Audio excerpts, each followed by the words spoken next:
Good day everyone. I am Alex and together with me is my group mates Shane, Kent, and Celine. We are going to present our real-world platform audit proposal for RJA Hardware. And let's go and join us to see what our proposal is all about. In this vlog, we will show you our journey of how we find our client. From finding a client, gathering data, analyzing their system, and of course proposing a digital solution. So these projects help us apply real-world concepts like databases, cloud computing, and enterprise systems. So let's begin. So at first, it was really challenging for us to find a client because it was Holy Week and most of businesses on these days or on this week are closed. So at this moment, I am using my social media accounts like Messenger, Instagram to message someone to be our client that is owning a business. Despite this, we continued reaching out and eventually got in contact with a son of the owner of RJA Hardware. So time check, it's already 5:08 and nakahanap na tayo ng client and our client is a business owner. Ang business nila is madami pero mag-focus tayo sa hardware business nila. So nag-make na kami ng appointment which is 8 p.m. So ayun, mag-meeting kami 8 p.m. tomorrow. So let's do it, guys. Through him, we were introduced to the business and were given permission to observe their operations. We would like to thank RJ Suryaga for accommodating us to conduct our study. We chose RJA Hardware because it is a construction material business with 3 branches that is located in Kauswagan, Malabog, and Kalinan.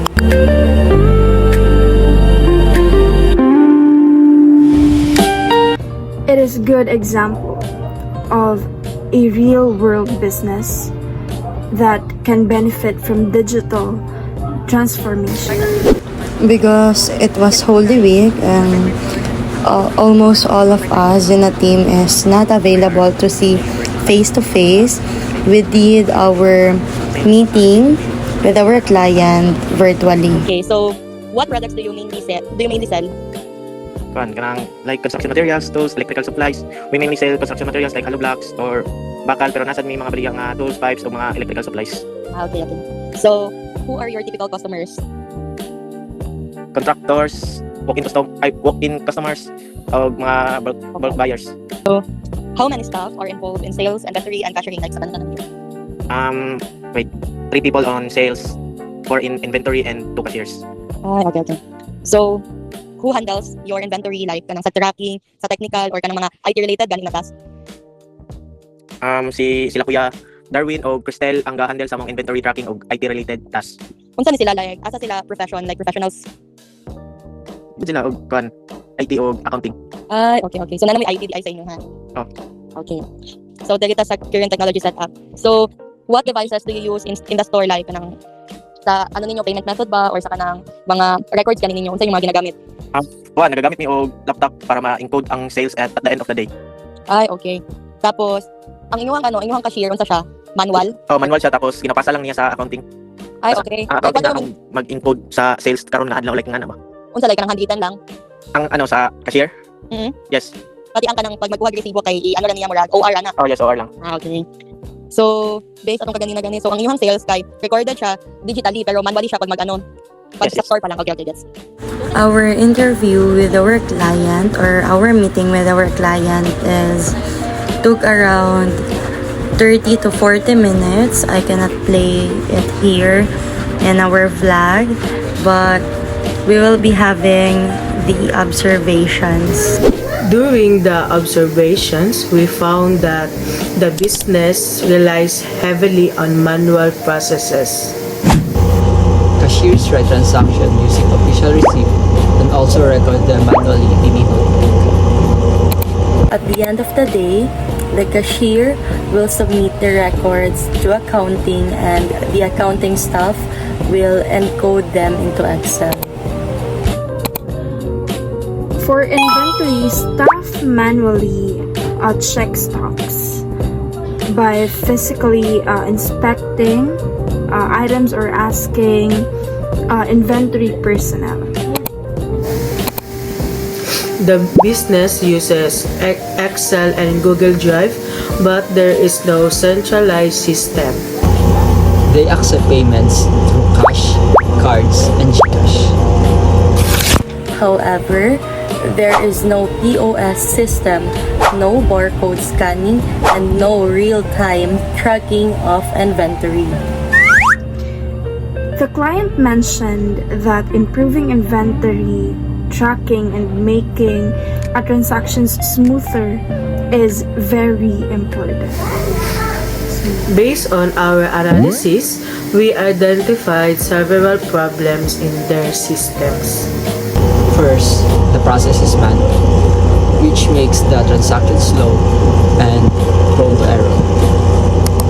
Second, data is recorded multiple times from receipt to notebook to Excel.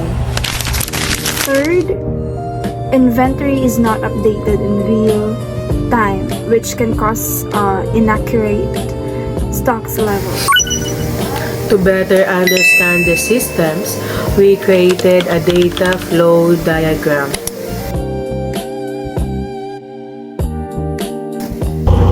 This shows how data move from customer transactions to accounting and inventory where delay happens.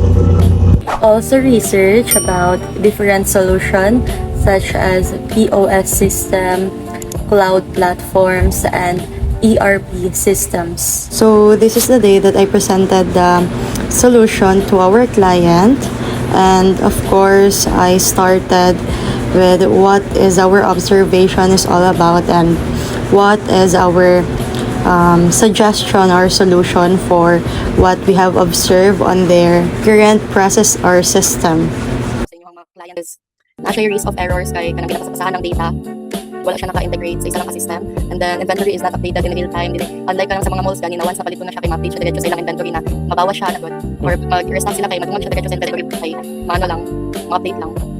And then, ang lastly kay difficult to manage data across multiple branches.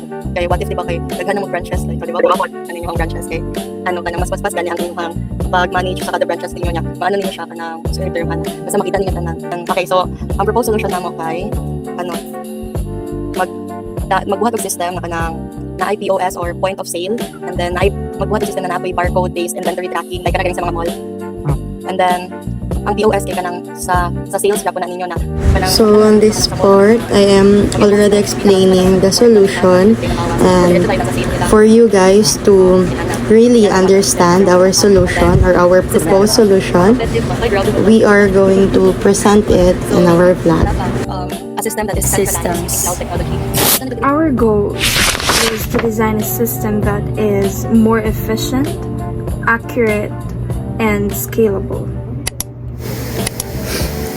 We propose an integrated platform solution that includes a POS system or POS system, barcode scanning, cloud database, and ERP system.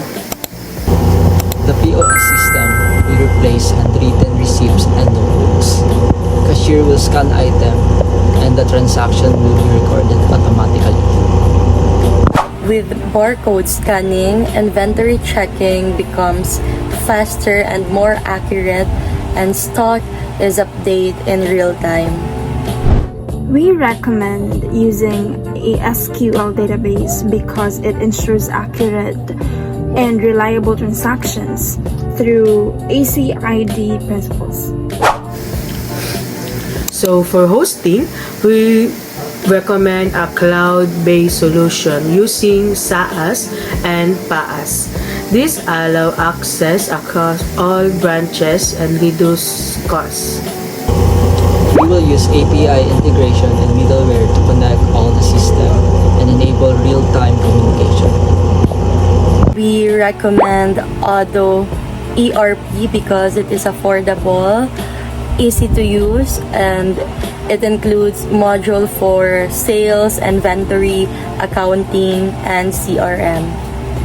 With this system, order processing time can improve by up to 80%.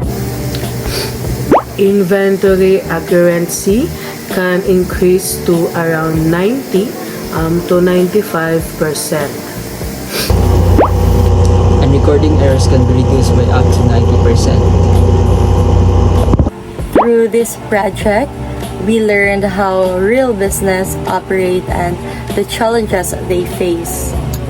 And we realize that many businesses still rely on manual systems, which can be improved through technology. We also learn how to apply concepts like cloud computing, databases, and ERP systems in real situations. One challenge we faced was finding a client during Holy Week, but we were able to overcome it. The proposed platform solution can significantly improve the efficiency and accuracy of RJA Hardware. It can help automate processes, reduce errors, and support business growth.